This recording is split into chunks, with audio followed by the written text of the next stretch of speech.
तो the perfect creators में आप लोगों का स्वागत है। आज कक्षा 9वीं की हम चैप्टर 2 वास्तविक संख्याएं पढ़ने जा रहे हैं। यदि ये वीडियो आपको पसंद आता है तो लाइक ज़रूर करें और मेरे चैनल को सब्सक्राइब भी ज़रूर करें। तो चलिए स्टार्ट करते हैं चैप्टर 2 वास्तविक संख्याएं।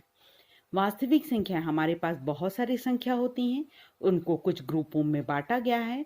उसमें से पहला ग्रुप आप पढ़ चुके हैं, प्राकृत संख्याएं। प्राकृत संख्याओं को कैपिटल एन से प्रदर्शित किया जाता है और वो संख्या 1, 2, 3 से स्टार्ट होके अनंत तक जाती है। दूसरी संख्या पूर्ण संख्या है, होल नंबर, जिसको डब्ल्यू से प्रदर्शित किया जाता है और वो संख्या में प्राकृतिक संख्या 1, 2, 3 से स्टार्ट होती है, इसमें जीरो को ऐड कर दिया जाए तो वो होल संख्याएं कहलाती हैं। पूर्णांक संख्याएं जिनको जेड से प्रदर्शित किया जाता है और उस संख्या में जीरो को लिखकर उसके दाएं तरफ 1, 2, 3, 4 अनंत तक जाएगी और उसके लेफ्ट हैंड साइड में ऋण 1, ऋण 2, ऋण 3 ये अनंत तक जाती है। पूरी संख्या धनात्मक, ऋणात्मक और जीरो संख्या को मिलाकर पूर्णांक संख्या बनती है। उसके बाद आती है अगली नंबर परिमेय संख्या। परिमेय संख्या कोई भी बट्टे वाली संख्या को जिसका अंश और हर दोनों होता है वो परिमेय संख्या कहलाती है। और हम जानते हैं कि ये जो पूर्णांक संख्या यदि उसको लिखकर हर एक के नीचे बट्टा 1 लगा दिया जाए तो कोई फर्क नहीं पड़ता। इस प्रकार सारी की सारी पूर्णांक संख्याएं परिमेय संख्याएं हैं। साथ ही जो संख्याएं ये देखिए 22/7, 3/7, ऋण 0.37 ये भी परिमेय संख्याएं हैं। तो परिमेय संख्याओं बट्टे वाली संख्या है ये तो हमको पता चल गया, परंतु उसकी शर्त क्या है वो देख लीजिए। परिमेय संख्या को जनरली P/Q से प्रदर्शित किया जाता है। उसकी 3 शर्त आपको याद रखनी है। पहली शर्त की अंश और जो हर है वो पूर्णांक होना चाहिए। पूर्णांक मतलब 0, 1, 2, 3, 4, ऋण 1, ऋण 2, ऋण 3 कुछ भी हो सकती है। परंतु दूसरी शर्त है कि जो हर है Q वो किसी भी स्थिति में 0 नहीं होना चाहिए। अब तीसरी शर्त है कि P और Q का कोई भी उभयनिष्ठ भाजक ना हो, अर्थात जब बट्टे वाली संख्या लेंगे तो वो अंश और हर किसी एक के पहाड़े से नहीं कटना चाहिए। तो ये 3 शर्त यदि कोई बट्टे वाली संख्या पूरी करती है तो वो बट्टे वाली संख्या परिमेय संख्या कहलाती है। अब हम नेक्स्ट की तरफ बढ़ते हैं। वो नेक्स्ट है संख्या रेखा। नाम से स्पष्ट है जिस रेखाओं में हम संख्या को प्रदर्शित करते हैं वो संख्या रेखा कहलाती है। आप देख रहे हैं स्केल से एक लाइन खींचने के पश्चात बीच में 0, राइट हैंड साइड में 1, 2, 3, 4 लिखते जाइए, लेफ्ट हैंड साइड में ऋण लिखते चले जाइए। तो आपको ये जो संख्या रेखा प्राप्त हुई वो संख्या रेखा दिख रही है। इस संख्या रेखा के पर आधारित पे छत्तीसगढ़ माध्यमिक शिक्षा मंडल की करके देखिए कक्षा 9वीं की करके देखिए पेज नंबर 33 में आपको ये 2 प्रश्न मिलेंगे।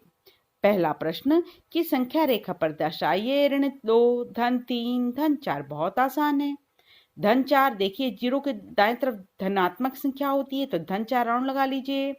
धन 3 बोला तो 3 के ऊपर राउंड लगा लीजिए और एक ऋणात्मक बोला है ऋण 2 तो उसमें 0 के लेफ्ट हैंड साइड में ये ऋण 2 दिख रहा है तो ऋण 2 में राउंड लगा लीजिए।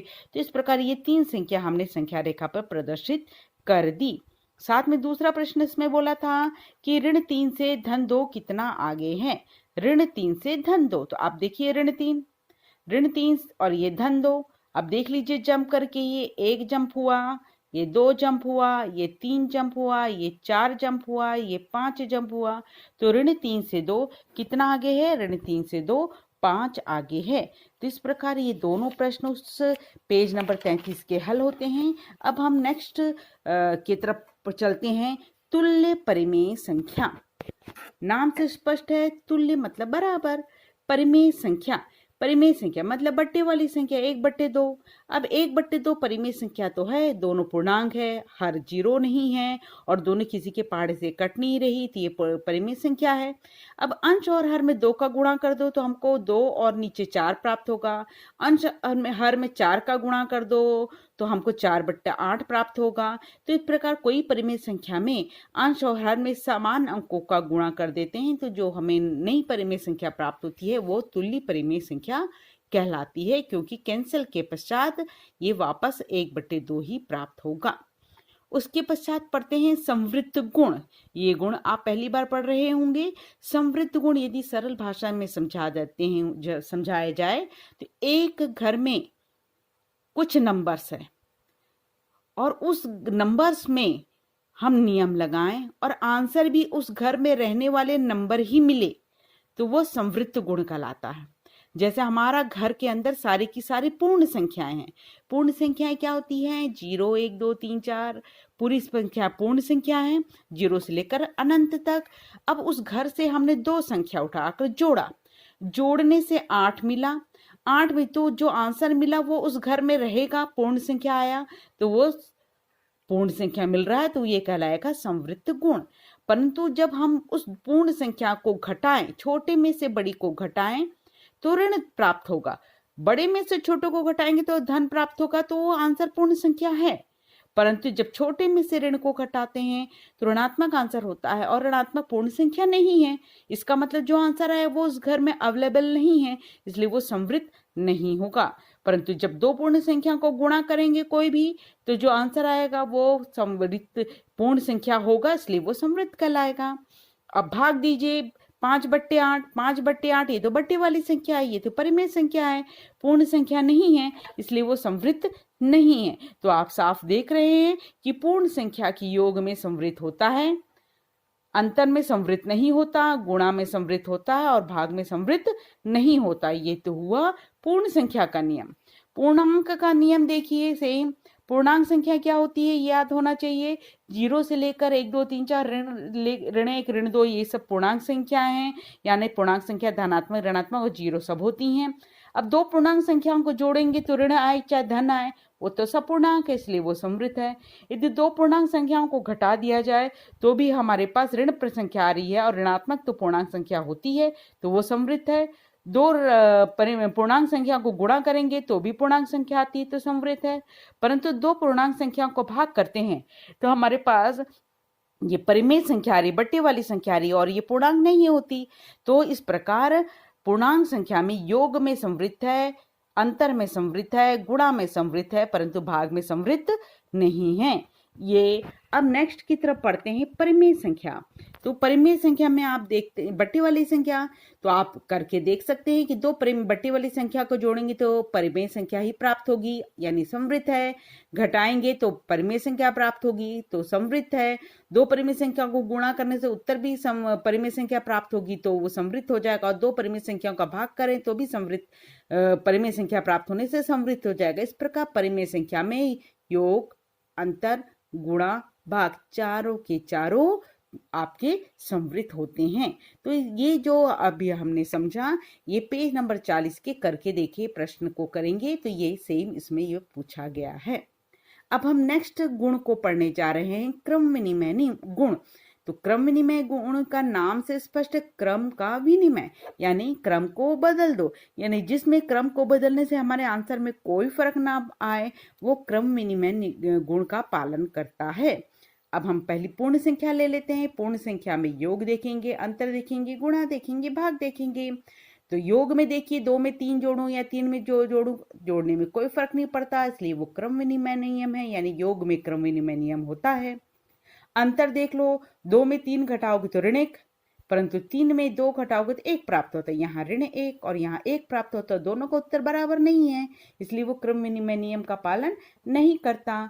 गुणा में देख लीजिए, 2 में 3 का गुणा करें या 3 में 2 का गुणा करें, 6 मिलेगा तो क्रम विनिमय नियम का पालन करता है।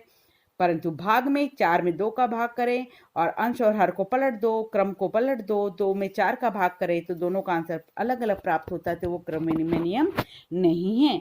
तो इस पर आधारित जो प्रश्न है पेज नंबर 43 के खाली स्थान के प्रश्न है, इसको आप आराम से इससे समझ के कर सकते हैं। तो अब हम नेक्स्ट की तरफ बढ़ते हैं। तो अब क्रम विनिमय नियम के पश्चात हम पढ़ रहे हैं सहचार्य गुण। क्रम विनिमय नियम में हम 2 अंक लेते थे, सहचार्य में हम 3 अंक लेते हैं। चाहे हम प्राकृतिक संख्या ले, चाहे पूर्ण संख्या ले, चाहे पूर्णांक लें, चाहे परिमेय संख्या ले, कोई भी प्रकार की संख्या लें तो इसमें योग करें। तो सहचार्य गुण क्या बोलता है कि हमारे पास 3 संख्या, मैंने इसको 1, 2, 3, 4 कुछ नंबर लिखने के बजाय ए बी सी का नाम दिया है। 3 ए बी सी कोई भी 3 संख्या लिए, उसमें बी और सी को पहले जोड़ के बाद में ए को जोड़ें। या फिर ए और बी को पहले जोड़ के बाद में सी को जोड़ें तो कोई फर्क नहीं पड़ता, दोनों का आंसर बराबर आता है, तो सचरी नियम का पालन होता है। परंतु अंतर में क्या होता है देख लीजिए, मैं एक एग्जाम्पल के साथ समझा रही हूँ। मैं 3 अंक ले रही हूँ, 4 3 2। तो पहले 4 और 3 में कोष्टक लगाया और यहाँ पर 3 और 2 में कोष्टक लगाया। तो यहाँ पर देख रहे हैं कि 4 में से 3 घटाए 1 मिला, ये ऋण 2 है। 1 में से 2 घटाए ऋण 1 मिला, तो ये बायां पक्ष हुआ। अब दाएं पक्ष में देखिए आपके पास कोष्टक 3 और 2 के बीच में, तो कोष्टक को पहले करना है हल। 3 में से 2 गया 1 मिला, और 4 में से 1 गया 3 मिला। इस प्रकार बायां पक्ष ऋण 1 है, दायां पक्ष 3 है, तो हमेशा दोनों पक्ष बराबर नहीं मिलेंगे आपको, तो साहचर्य नियम का पालन नहीं होता। कब? अंतर में। गुणा में आप 3 में किसी का भी गुणा आपस में करेंगे, 3 संख्याओं को ले लें, किसी का भी गुणा करें तो वो साहचर्य नियम का पालन करता है, और भाग में वो साहचर्य नियम का पालन नहीं करता। तो ये था हमारे पास साहचर्य गुण। अब हम इसमें एक और गुण पढ़ने जा रहे हैं, योज्य तत्समक। योज्य यानी कि योग। योज्य तत्समक वो अंक होता है जो किसी के साथ जोड़ दिया जाए तो उसमें कोई फर्क नहीं आना चाहिए, और उसका उत्तर वो अंक कौन सा होगा?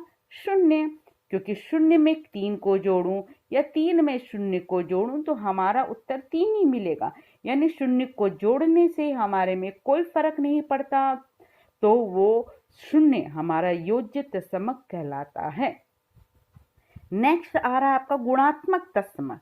नाम से स्पष्ट, गुणा यानी कि ऐसा कौन सा नंबर है जिसका गुणा किसी भी नंबर में कर दे तो कोई आंसर में फर्क ना आए, वो अंक होता है 1।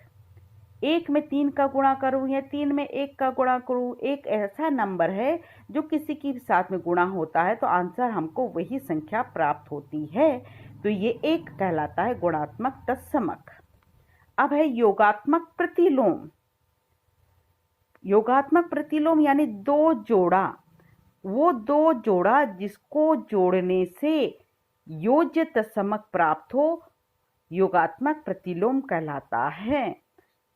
3 का योगात्मक प्रतिलोम होता है ऋण 3, क्योंकि ये 2 जोड़ा मिला 3 और ऋण 3, इसको जोड़िए आप तो 0 मिलेगा। ऋण 5 का योगात्मक प्रतिलोम होता है 5, ऋण 5 और 5 को जोड़िए तो आपको 0 मिलेगा, योज्य तत्समक। तो जिन 2 संख्याओं को जोड़ने से 0 मिले, 0 का नाम है योज्य तत्समक। जिन 2 संख्याओं को जोड़ने से 0 मिले तो वो संख्याएं आपस में योगात्मक प्रतिलोम कहलाती है। तो आसान है, धन 3 का ऋण 3, ऋण 5 का धन 5, बस आपको चिन्ह बदलना होगा। अब नेक्स्ट की तरफ बढ़ते हैं, गुणात्मक प्रतिलोम। गुणात्मक प्रतिलोम अर्थात पलटना। 2/7 का गुणात्मक प्रतिलोम 7/2। तो क्यों हो रहा है? क्योंकि 2/7 और 7/2 को गुणा करेंगे तो हमारा आंसर 1 मिलता है और वो गुणात्मक तत्समक है। तो जिन 2 संख्याओं का गुणा करने से 1 मिले और 1 का नाम है गुणात्मक तत्समक, तो वो संख्याएं आपस में गुणात्मक प्रतिलोम कहलाती है। तो उसके करने का तरीका है कि आप अंश को हर में लिख दीजिए, हर को अंश में लिख दीजिए, तो आपको गुणात्मक प्रतिलोम प्राप्त हो जाता है। अब नेक्स्ट संख्या आ रही है शांत दशमलव। वो शांत वाला, कक्षा का शांत हो जाओ बच्चों वाला शांत नहीं है, स्पेलिंग देखिए इसकी, शांत है, ये सरोता का है। शांत दशमलव किसको बोलते हैं? जब बट्टे वाली संख्या लें, दशमलव में आंसर आए और शेषफल लास्ट में हमको 0 मिले और हमारा आंसर 1.75 आया इसमें, और लास्ट में शेषफल 0 मिलता है, तो इस प्रकार के दशमलव को शांत दशमलव बोला जाता है। अगला है अशांत आवर्ती दशमलव। अब अशांत आवर्ती दशमलव क्या है? बट्टे वाली संख्या ये भी है, बट्टे वाली 9 में मैंने 11 का भाग दिया तो मेरा आंसर आ रहा था 0.818181। 7/6 को भाग दिया तो 1.1666, यानी डैश लगाया, यानी कि हमारा शेषफल कभी भी 0 नहीं मिलेगा। भाग देते जाएंगे, कभी भी शेषफल 0 प्राप्त नहीं होगा। दूसरा है कि यहाँ पर 8-1 रिपीट हो रहा है, इसलिए 8-1 के ऊपर ऐसा बार का चिन्ह लगा दिया जाता है।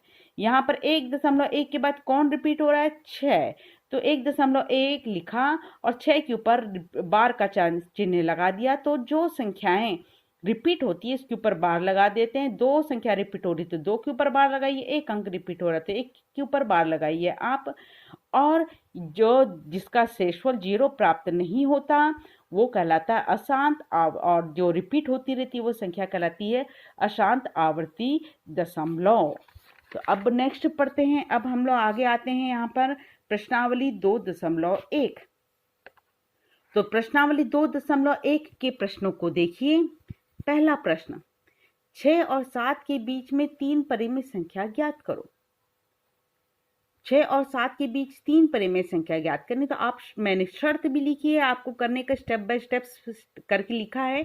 आप ऐसे ही लिखेंगे तो आपको कोई भी नंबर एग्जाम में दे दे तो आप सारे प्रश्नों को आराम से कर सकते हैं।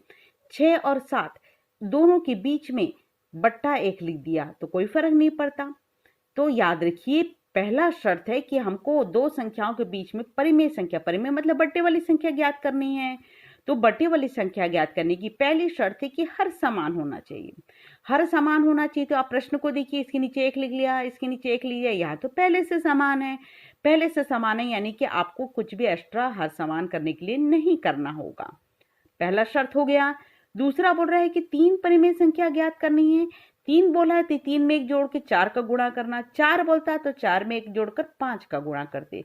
तो जो संख्या थी 6/1 और 7/1, दोनों में हम अंश और हर में 4 का गुणा कर देते हैं। यहाँ पर 4 का गुणा करेंगे, 6 चक 24 बट्टे नीचे 4, यहाँ पर गुणा करते हैं वो अंश और हर में तो 28/4 आता है।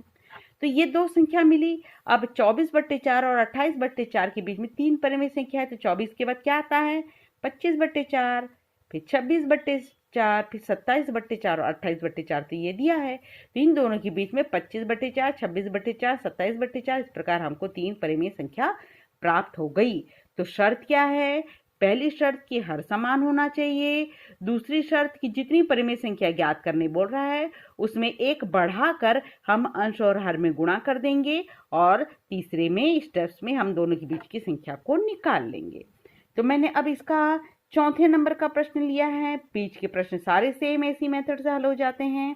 अब चौथे नंबर के प्रश्न को कौन सा प्रश्न लिया है जिसमें हर समान नहीं है? 2/3 और 3/4 के बीच में 3 परिमेय संख्या ज्ञात करो। तो यहाँ पर दोनों के बीच में हर एक जैसा था तो बहुत आसान था। यहाँ पर पहला स्टेप्स होना चाहिए हर समान होना चाहिए। तो हर समान नहीं है तो हमको हर को समान करना पड़ेगा 3 और 4 का।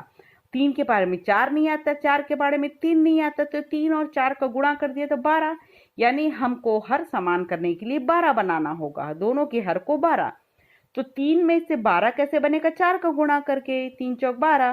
तो 4 का गुणा नीचे भी किया ऊपर भी किया। दूसरी अंक है 3/4, नीचे 12 बनाना है। 12 4 में गुणा, किसका गुणा करेंगे तो 12 बनेगा? 3 का गुणा। तो 3 का गुणा नीचे और ऊपर दोनों कर दिया। तो ये 8/12 हुआ और इसका गुणा किया तो 9/12।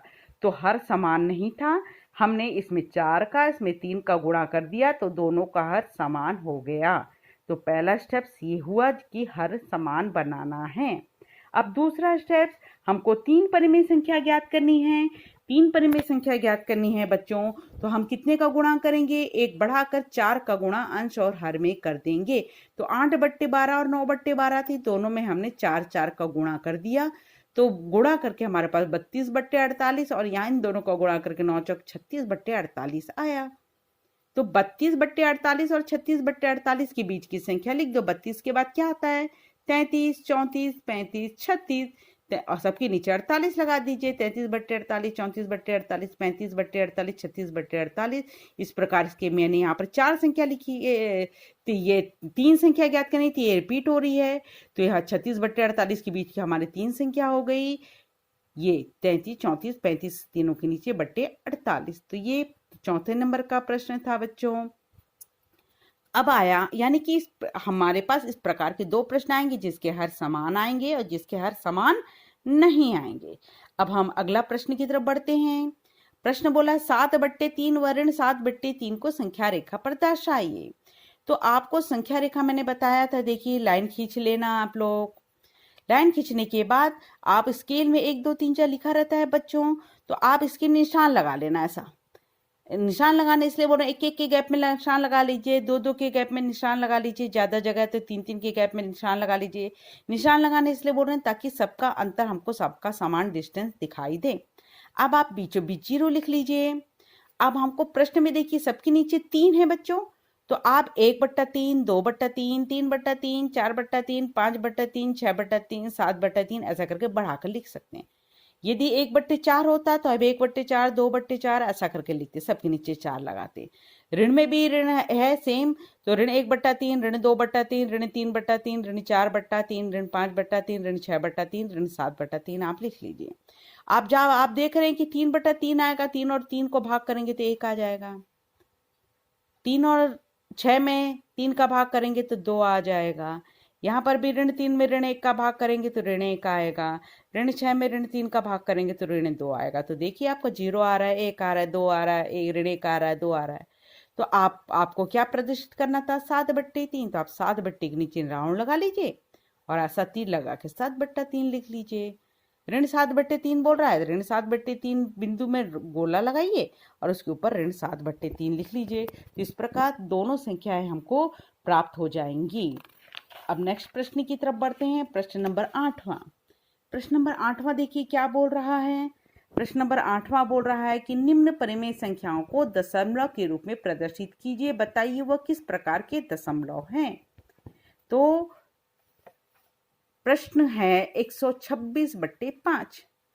126 को 5 से भाग दिया। भाग देना तो आपको बहुत अच्छे से आता है, आप सीख कर आए हैं 9वीं क्लास में। भाग देने से हमारा उत्तर मिल रहा है 25.2।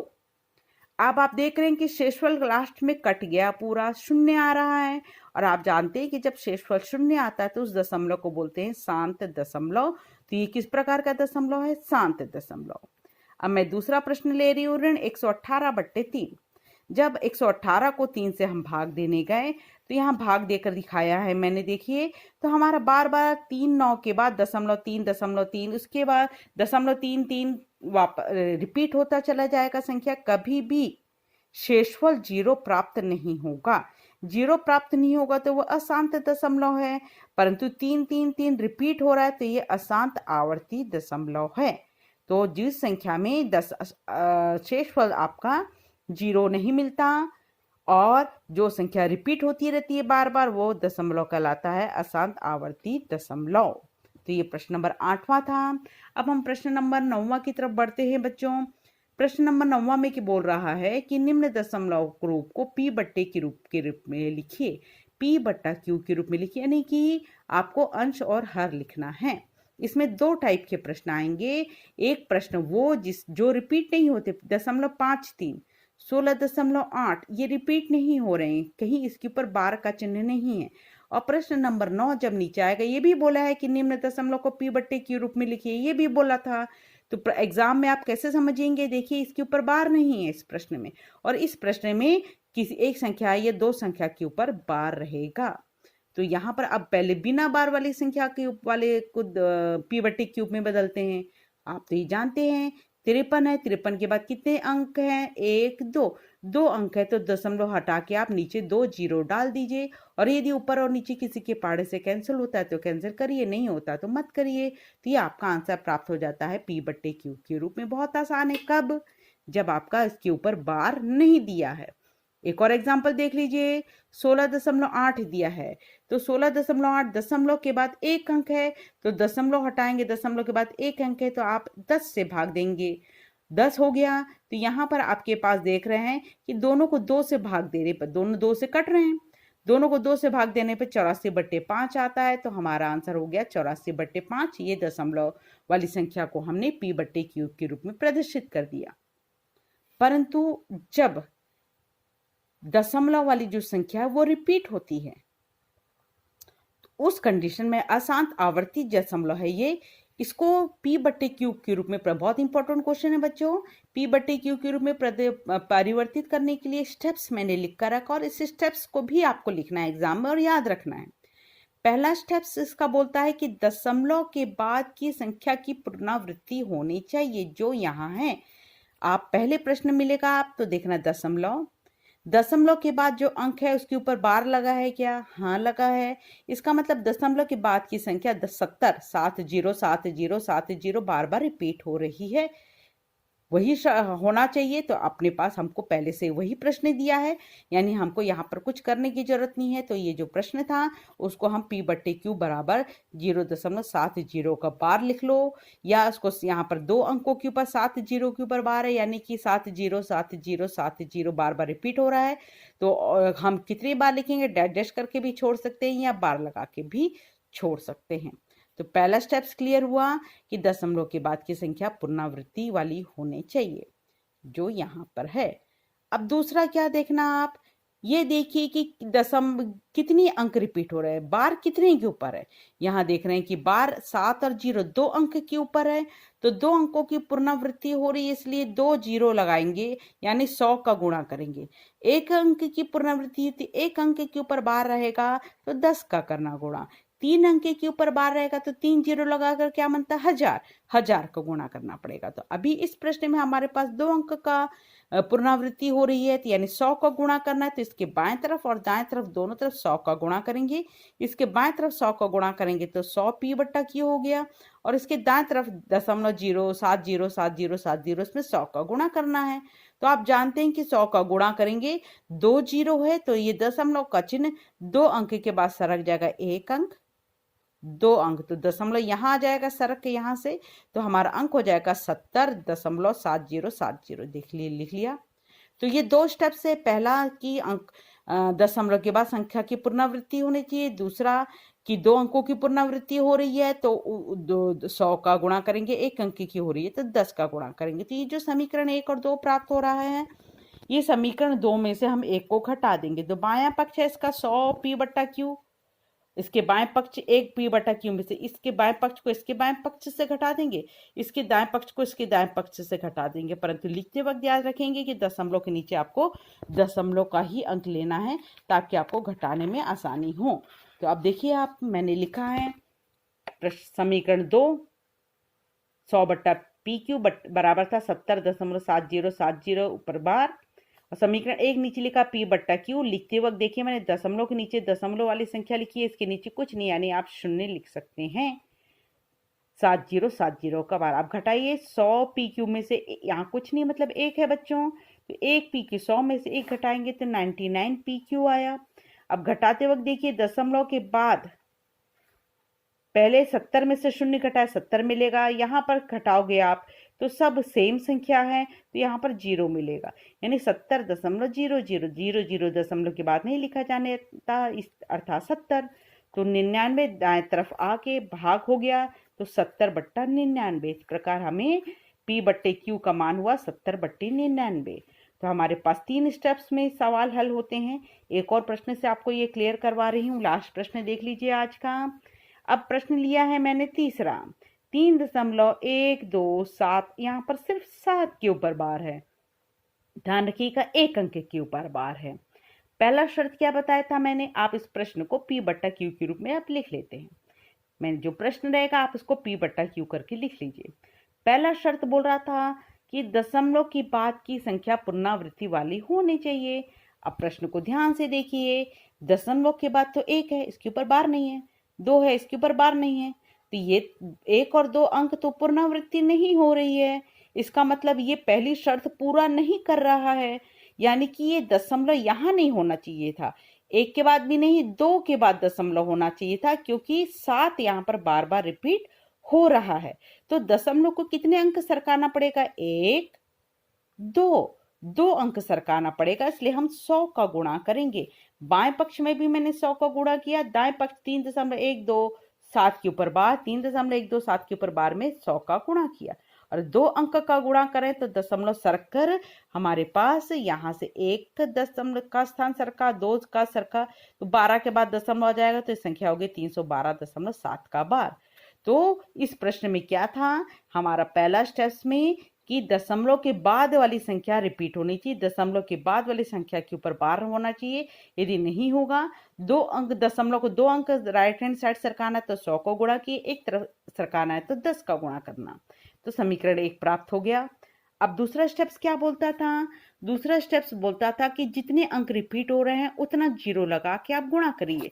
प्रश्न में आप देख रहे थे कि एक अंक रिपीट हो रहा है 7, तो हम कितने का गुणा करेंगे? एक अंक रिपीट हो रहा था, एक जीरो लगाकर क्या बना? 10 का गुणा समीकरण 2 के दोनों पक्षों में हम कर देंगे। तो समीकरण 2 आपके पास क्या था? 100 पी बटा क्यू 312.7 का बार। 100 पी बटा क्यू 312.7 का बार, 7 7 लिखकर बार लगा दिया। दोनों तरफ हम किसका गुणा करेंगे? 10 का, क्योंकि एक अंक रिपीट हो रहा है। 100 में 10 का गुणा किया 1000 बटा पी क्यू, तो एक जीरो का गुणा करें तो 0.1 अंक में इधर सरक जाएगा। तो अब 3 1 2 दशमलव हटके यहाँ पर 7 आ रहा है, तो 3127 और उसके बाद दशमलव के बाद बार। तो हमारा ये समीकरण 2 हुआ। तीसरा स्टेप्स क्या हुआ? समीकरण 2 में से समीकरण 1 को आपको माइनस करना है। तो समीकरण 2 लिखा मैंने, उसमें से समीकरण 1 को नीचे लिखा। लिखते वक्त ध्यान रखना है कि दशमलव के नीचे दशमलव, एक अंक के नीचे एक अंक लिखेंगे ताकि आपको घटाने में आसानी हो। तो 1000 PQ में से 100 PQ को घटा रहे हैं तो 900 PQ आएगा। 1000 में से 100 घटाया 900 आया। अब इधर घटाते वक्त देखिए दशमलव के नीचे दशमलव है, दशमलव के बाद सेम अंक है हो रहे हैं तो 0 हो गया। 7 में से 2 गया 5 हो गया, 2 में से 1 गया 1 आ गया, 31 में से 3 गया 28 आ गया। तो इस प्रकार हमें 2815 अंक प्राप्त होते हैं। दशमलव की बात 0 है इसलिए इसको नीचे के में नहीं लिखा जाएगा। यहाँ 900 का गुणा हो रहा है तो दाएं पक्ष में ले आइए तो वो भाग हो जाएगा। अब आप इसको दोनों को 5 के पाड़े से कैंसिल करेंगे तो आपको मिल रहा है 563/180। तो इस प्रकार ये संख्या हमको आवर्ती वाली संख्या, आवर्ती अशांत दशमलव हमको पी बट्टे की परिमेय संख्या के रूप में प्रदर्शित हो गई। तो ये था आज का लास्ट प्रश्न। इस पूरे चैनल को आप 2 और 3 बार चेक करिए, देखिए दोबारा, ताकि आपको ये प्रश्न अच्छे से समझ में आ जाए। तो आज के लिए यहीं तक बच्चों, नेक्स्ट क्लास में अगली प्रश्नावली के लिए मिलेंगे हम। तो ओके, बाय बाय।